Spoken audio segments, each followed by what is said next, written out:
Hello, bachcho. Let's read the question. The question is saying the shape of the beak of Darwin finches, industrial melanism or the changes in the horse teeth are all example of. पहला option है artificial selection, दूसरा है natural selection, तीसरा है convergent evolution and चौथा है homologous structure.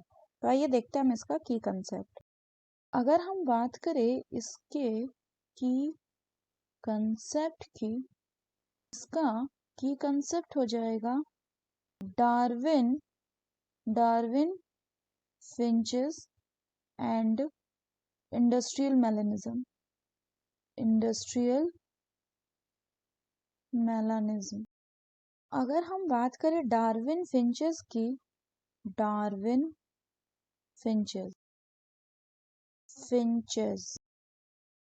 तो अगर डार्विन फिंचेस की बात करें तो इसको ऑब्जर्व किया था चार्ल्स डार्विन ने। कहाँ पे? इन दी Galapagos island.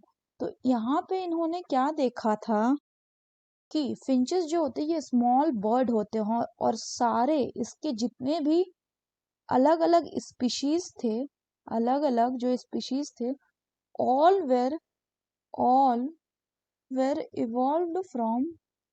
evolved from original seed eating bird। तो इसके अलावा इन्होंने देखा कि जो डार्विन फिंचेस थे इनके अलग अलग फिंचेस के बीक पैटर्न जो थे वो डिफरेंट थे। कैसे? According to their food habit,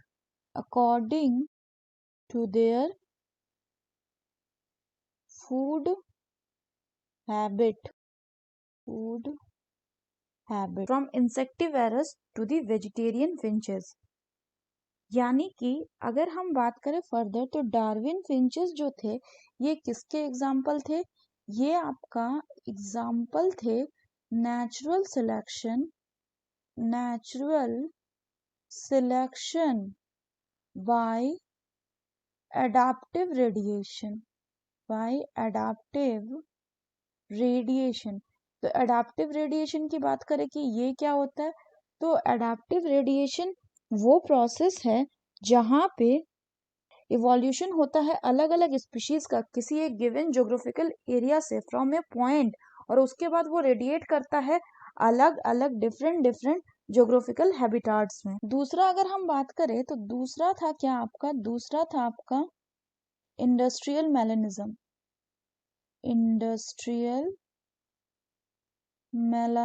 तो इंडस्ट्रियल मेलानिज्म में हमें क्या देखा गया कि बिफोर इंडस्ट्रियलाइजेशन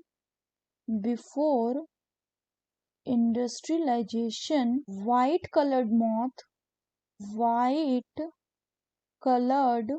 मॉथ जो थे ये क्या थे? They were more. लेकिन after industrialisation black coloured moth ज्यादा हो गए, ब्लैक कलर्ड मॉथ ज्यादा हो गए। इसका क्या एक्सप्लेनेशन दिया गया? इसका एक्सप्लेनेशन दिया गया कि इंडस्ट्रियलाइजेशन से पहले पोल्यूशन नहीं था तो ट्री ट्रंक जो थे वो स्मोक से ब्लैक नहीं हुए थे, तो जिससे उसमें जो व्हाइट कलर मॉथ होता था वो इजीली कैमोफ्लेज कर जाता था और इसलिए वो प्रेडेटर से बच जाता था। लेकिन आफ्टर इंडस्ट्रियलाइजेशन पोल्यूशन बढ़ा तो जो ट्री का बार्क होता था वो स्मोक से ढक गया और वो ब्लैक हो गया। तो जिसमें अब ब्लैक कलर का जो मॉथ है वो क्या होता है? इजीली कैमोफ्लेज कर जाता है, वो बच जाता है प्रेडेटर से, जबकि व्हाइट जो मॉथ है वो प्रेड अपॉन हो जाता है। तो ये भी किसका एग्जाम्पल है? ये भी आपका एग्जाम्पल था नेचुरल सिलेक्शन का, तो अगर हम क्वेश्चन की बात करें तो इसमें पूछ रहा है कि डार्विन फिंचेस, इंडस्ट्रियल मेलानिज्म और the change in the horse teeth are all the example of. The correct option will be option 2 that is natural selection. अगर हम बाकी ऑप्शन की बात करें तो दूसरा दिया हुआ है कन्वर्जेंट इवोल्यूशन। तो कन्वर्जेंट इवोल्यूशन की बात करें तो क्या होता है?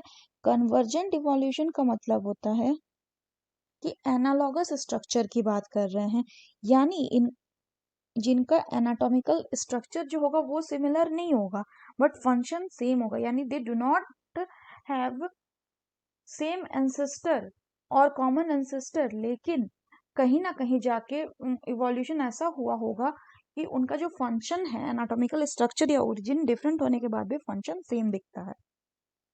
4 नंबर में बोल रहा है होमोलोगस स्ट्रक्चर। तो होमोलोगस स्ट्रक्चर वो स्ट्रक्चर होते हैं जिनके एनाटॉमिकल स्ट्रक्चर सिमिलर होते हैं भले ही फंक्शन डिफरेंट हो। जैसे कि अगर हम फोरलिम की बात करें तो चीता का फोरलिम हुआ या ह्यूमन का फोरलिम हुआ, उनके एनाटॉमिकल स्ट्रक्चर में सिमिलरिटी दिखेगी, यानी सबके पास humerus, radius, ulna, carpal, metacarpal जैसे बोन्स होंगे, लेकिन उनका फंक्शन अलग अलग होते हैं।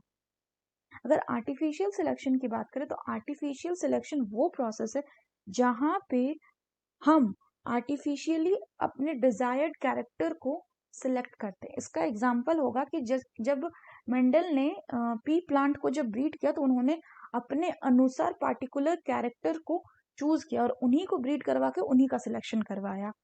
सो that's all for the question बच्चों। Hope you understood it well. Best of luck.